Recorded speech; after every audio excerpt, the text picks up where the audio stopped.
Gimana semua duduknya udah nyaman? Sudah. Oke, sudah tenang juga kan? Oke, Assalamualaikum warahmatullahi wabarakatuh.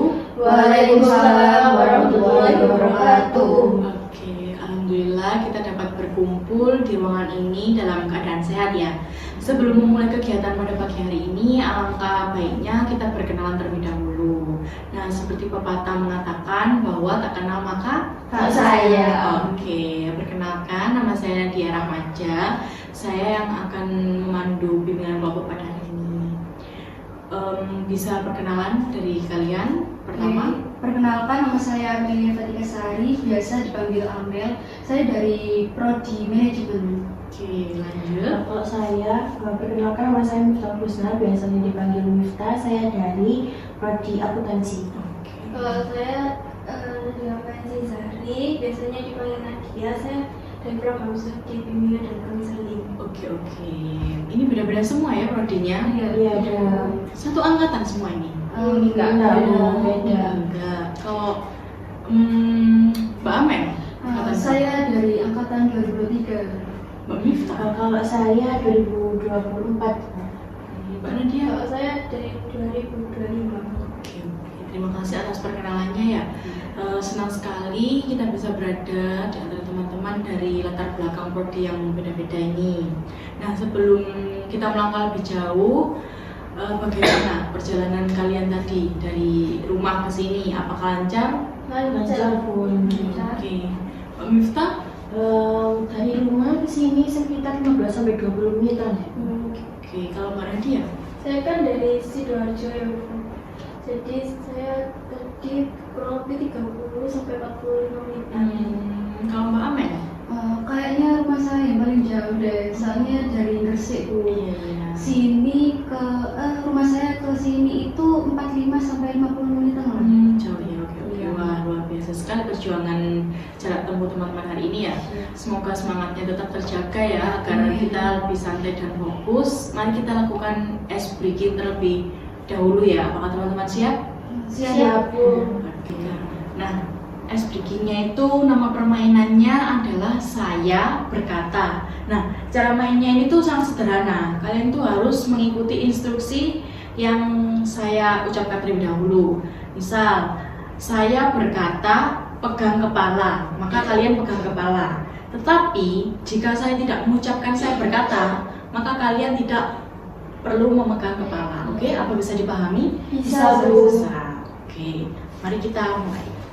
Sambil berdiri aja biar lebih mudah. Oke, sudah siap? Sudah. Oke. Saya berkata pegang hidung. Oke. Saya berkata pegang pipi. Oke. Saya berkata pegang dagu. Pegang telinga. Saya berkata pegang mata. Pegang hidung. Saya berkata pegang pipi. Oke. Saya berkata pegang pipi. Oke. Saya berkata pegang dahi. Oke. Pegang telinga. Ayo. Oke. Saya berkata pegang mulut. Saya berkata pegang telinga. Pegang dahi.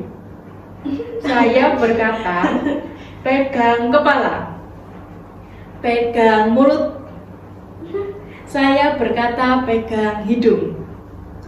Pegang pipi. Pegang telinga. Saya berkata pegang alis. Pegang mulut. Oke, sekali lagi. Saya berkata pegang kepala. Pegang pipi. Saya berkata pegang telinga. Saya berkata pegang pundak. Oke. Saya berkata pegang hidung. Oke. Pegang pipi. Saya berkata pegang pundak. Oke, good job. Ya, fokus semuanya ya. Oke, silakan duduk kembali. Udah tenang. Ayo nyamankan tempat duduknya. Dan nyaman duduknya. Oke. Bagus sekali. Nah, teman-teman sudah terlihat lebih segar dan fokus ya. Terima kasih pada teman-teman yang sudah meluangkan waktunya untuk hadir dalam bimbingan kelompok ini. Nah, sebagai langkah awal, mari kita awal kegiatan ini dengan berdoa. Berdoa dimulai. Doa selesai. Baik, kita akan melakukan bimbingan kelompok kali ini ya. Langsung aja. Ada yang tahu nggak bimbingan kelompok itu apa? Ya. Menurut pengetahuan saya ya, bimbingan kelompok itu layanan bimbingan yang dilakukan oleh sekumpulan kelompok atau orang dalam suasana kelompok di mana beberapa orang itu berkumpul untuk membahas suatu masalah, terus berbagi pengalaman dan saling membantu yang dipandu oleh seorang konselor. Itu. Oke. Penjelasannya sangat tepat ya. Jadi bimbingan kelompok ini tuh adalah layanan bimbingan dalam suasana kelompok yang terdiri lebih dari 2 orang ya. Nah, di mana mereka ini tuh berkumpul dan saling berbagi pengalaman, diskusi, terus memperoleh pemahaman dan dipandu oleh konselor. Oke, betul sekali itu. Nah, tujuan dari bimbingan kelompok ini tuh untuk membantu teman-teman bisa mengembangkan wawasan, terus meningkatkan keterampilan, terus bisa memecahkan masalah, serta belajar dari pengalaman dan sudut pandang dari anggota yang lain, seperti itu. Baik, sebelum kita melanjutkan kegiatan, Ibu ingin menjelaskan terlebih dahulu mengenai karakteristik kelompok kita pada hari ini. Nah, kelompok kita ini tuh termasuk dalam kelompok yang bersifat terbuka atau heterogen ya. Dalam artinya memiliki anggota yang beragam. Nah, keberagaman dalam anggota ini tuh kan ada perbedaan dari angkatan ya kan, terus program studi. Nah, di dalam kelompok ini tuh teman-teman kan ada dari prodi manajemen, akuntansi, sama bimbingan dan konseling. Nah, kemungkinan memiliki pengalaman yang berbeda kan dari setiap angkatan juga kan. Nah, dengan adanya perbedaan angkatan dan prodi ini tuh diharapkan kita bisa saling bertukar pengalaman, terus saling memberikan pandangan serta belajar dari sudut pandang yang berbeda.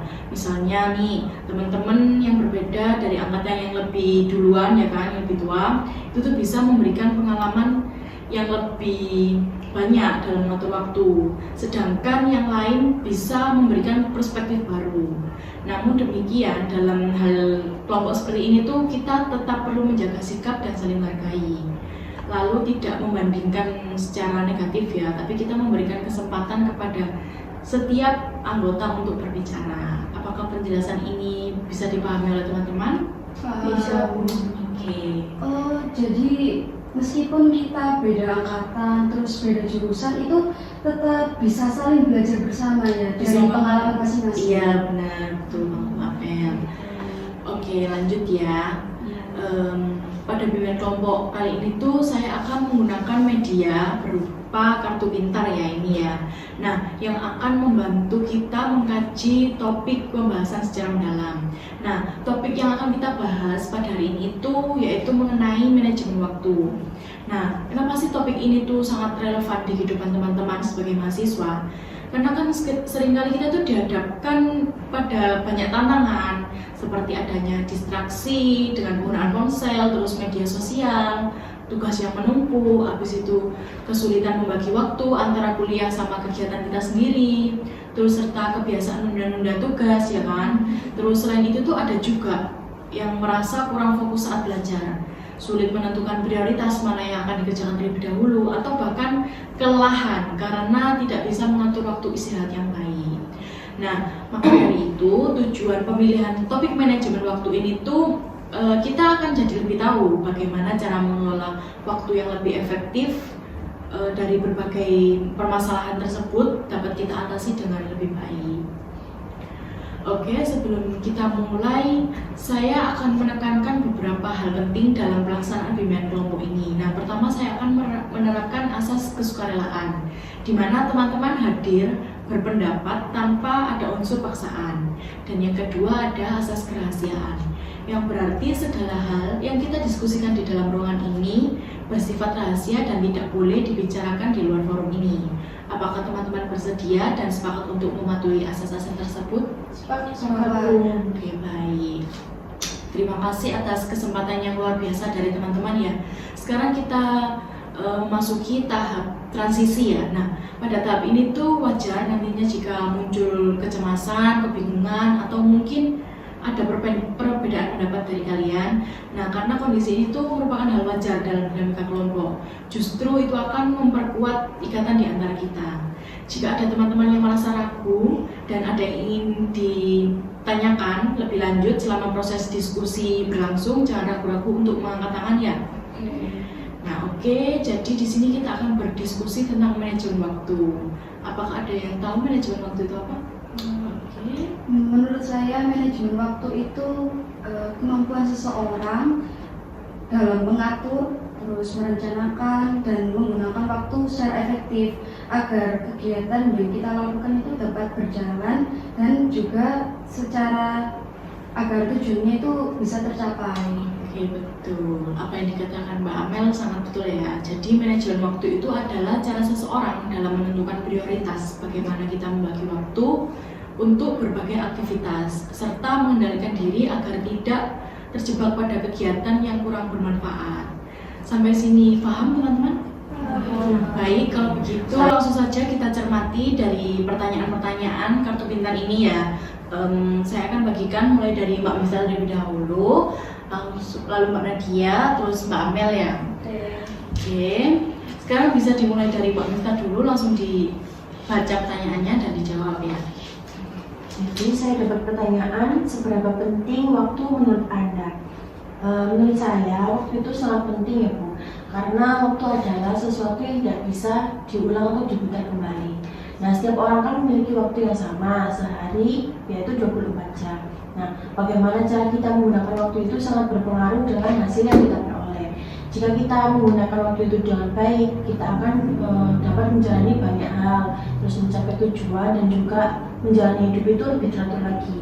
Nah, jika sebaliknya, kalau kita menggunakan waktu itu dengan dengan buruk atau tidak baik, itu tuh nanti kita bakal banyak kehilangan kesempatan, atau kesempatan kita itu bisa hilang begitu saja dan kita bisa tertinggal. Jadi waktu itu bisa dibilang sangat berharga dan harus dimanfaatkan sebaik-baiknya. Oke, terima kasih jawaban dari Mbak Miftah itu sangat baik ya. Nah, dan pemahamannya sudah tepat. Yang membedakan hasil hidup seseorang itu bukan banyaknya waktu, tapi bagaimana cara seseorang itu mengelola waktu yang terbatas ya. Penggunaan waktu yang baik itu akan membantu kita mencapai tujuan dan menjadi lebih produktif. Untuk kedepannya, teman-teman bisa mulai menerapkan pemahaman ini di kehidupan sehari-hari, seperti konsisten membuat prioritas apa yang akan dikerjakan dan menghindari kebiasaan menunda-nunda tugas ya.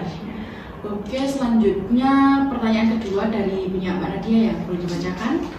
Pertanyaannya, bagaimana cara manajemen waktu yang baik? Menurut saya manajemen waktu yang baik itu harus bisa mengatur waktu dengan bijak, mengatur waktu sebaik-baiknya supaya kegiatan yang kita laksanakan itu berjalan dengan lancar.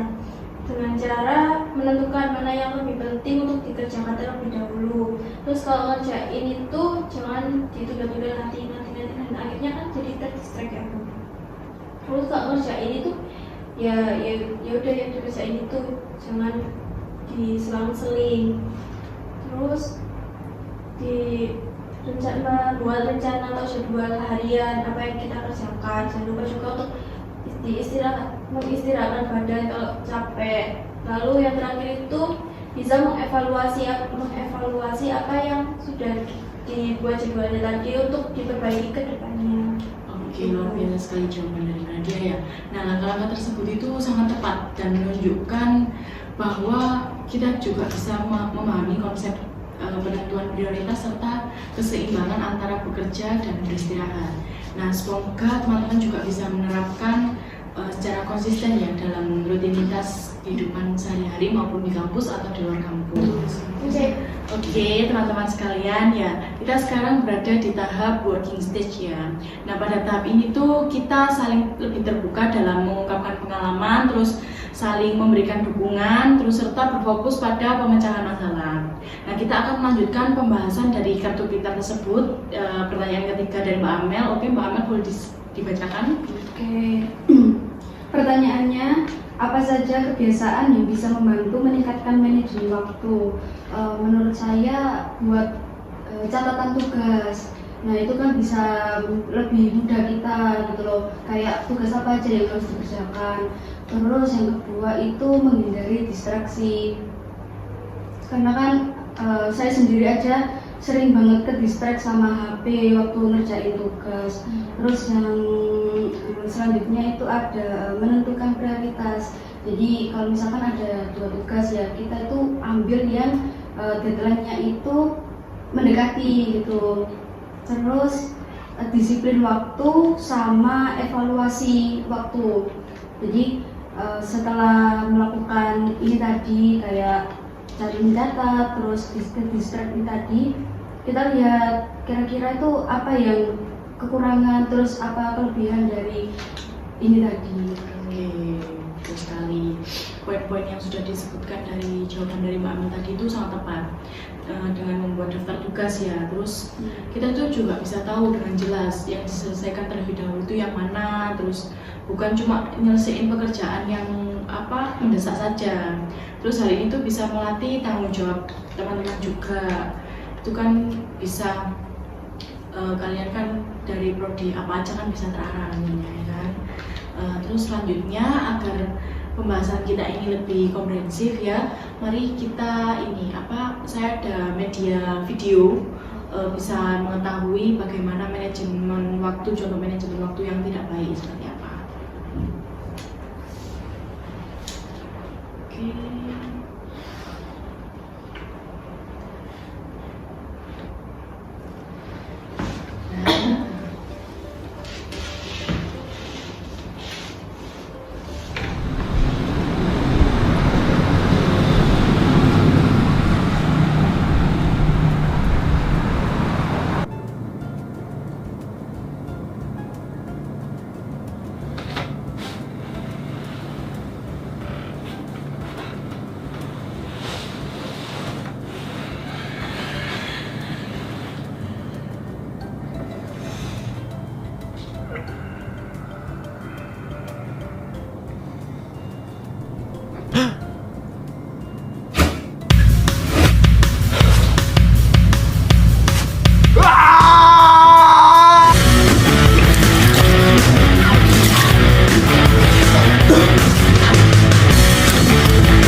Kenapa?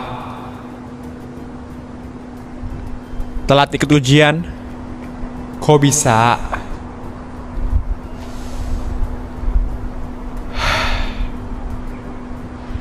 Itu gara-gara tadi. Tuh pisang. Tuh cewek. Sama tadi tuh liftnya. Yakin? Bukan karena semalam. Semalam sih gue BBM-an, terus main game,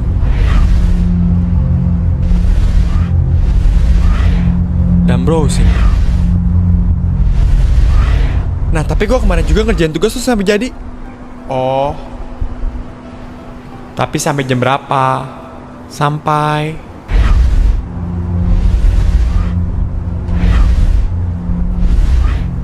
subuh.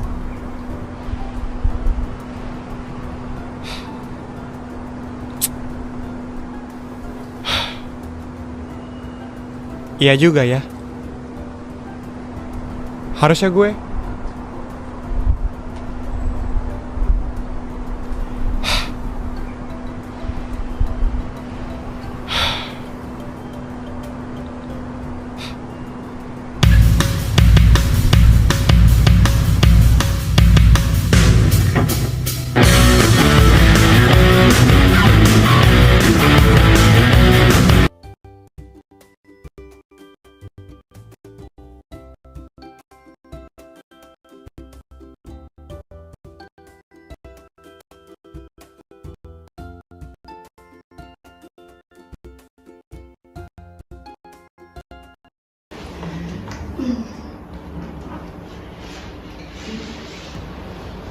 Baik, setelah kita nonton videonya tadi ya kan, apa sih menurut teman-teman ini dampak buruk dari manajemen waktu yang tidak baik itu seperti apa? Saya ya.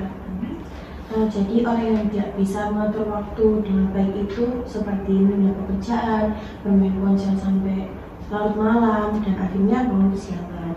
Nah, ini sangat merugikan diri sendiri karena menyia-nyiakan waktu. Oke, betul sekali dari jawaban Mbak Miftah. Nah, dari kejadian yang ada di video tersebut itu tentu kita itu bisa lihat relevansinya di dalam kehidupan sehari-hari kita kan.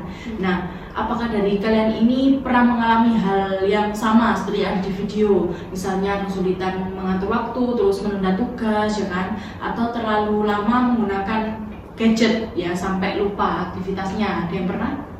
Saya sih Bu. Ya. Jadi waktu itu tuh saya pernah gitu loh ngalamin ya sama penundaan waktu karena terlalu lalu fokus sama HP gitu, kayak HP scroll terus sampai akhirnya itu tugas saya itu numpuk, terus akhirnya ya bingung gitu loh ngerjainnya itu gimana, terus terburu-buru juga kan. Gitu sih. Saya juga Bu, jadi kadang itu suka kita udah buat rencana belajar nih, tapi malah terdistract sama media sosial seperti TikTok, IG atau nonton film, karena kan saya suka sekali nonton film kan. Terus jadi waktu buat belajarnya jadi terbuang sia-sia karena terdistract sosial media tadi. Oke, terima kasih atas keterbukaan dari teman-teman. Nah, itu tuh merupakan hal yang sangat wajar, kan? Terus, tapi itu justru dari sini tuh kita bisa belajar bahwa penting sekali untuk mengendalikan distraksinya, ya kan? Harus lebih disiplin dalam mengatur waktu. Nah, dengan begitu itu kita bisa menghindari penumpukan tugas, terus mengurangi stres di kemudian hari. Oke. Tidak terasa kita telah sampai di ujung waktu ya kan dengan kelompok kita pada hari ini. Di sini sudah berada di tahap penutupan ya, termination stage namanya. Nah, sebelum kita akhiri, mari kita lakukan refleksi singkat pada kegiatan dengan kelompok yang kita lakukan bersama. bersama ya. Bagaimana perasaan teman-teman setelah melakukan bimbingan kelompok pada hari ini? Perasaan saya itu setelah mengikuti bimbingan kelompok hari ini itu cukup senang ya Bu. Saya jadi lebih paham tentang pentingnya manajemen waktu dalam kehidupan kita sehari-hari, apalagi kita sebagai mahasiswa. Oke, yang lain? Ya Bu, betul Bu. Saya juga jadi merasa apa ya Bu, kegiatan ini itu sangat bermanfaat. Selain menambah wawasan, saya juga lebih sadar tentang kebiasaan yang saya sering lakukan, yaitu meninggalkan saat. Oke. Kalau dari saya juga, saya merasa lebih termotivasi sih karena kegiatan ini itu membuat saya jadi lebih memperbaiki gitu loh cara mengatur waktu. Nah, jadi ya lebih teratur lah waktunya ini. Oke, terima kasih juga ya atas penyampaian refleksi dari teman-teman atas perasaannya. Bukan sangat senang sekali mendengar bahwa kegiatan ini tuh memberikan manfaat dan kesadaran baru bagi kalian ya kan. Semoga pengalaman hari ini tuh dapat menjadi langkah awal kita untuk menjadi lebih baik dalam mengelola waktu di kehidupan sehari-hari. Nah, sebelum kita berpisah, mari kita tutup kegiatan ini dengan berdoa bersama, oke?